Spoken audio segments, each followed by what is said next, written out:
இறைவனிடம் வரங்கள் கேட்டேன், ஸ்வரங்களை அவனே கொடுத்தான். மனிதரில் இதை யாரும் அறிவாரோ?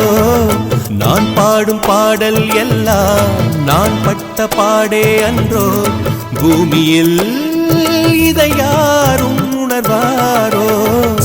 மனதிலே மாளிகை வாசம், கிடைத்ததோ மரநிழல் நேசம். எதற்கும் நான் கலங்கியதில்லை இங்கே. ராகம் உண்டு, தாளம் உண்டு, என்னை நானே தட்டிக் கொள்வேன். என் நெஞ்சில் உண்மை உண்டு, வேறென்ன வேண்டும்? என் மனவானில் சிறகை விரிக்கும் வண்ணப் பறவைகளே, என் கதையை கேட்டால் உங்கள் சிறகுகள் தன்னால் மூடிக்கொள்ளும். கலகல கலவென துள்ளி கொதித்திடும் சின்னம் சிறுகலையே, என் நிலையை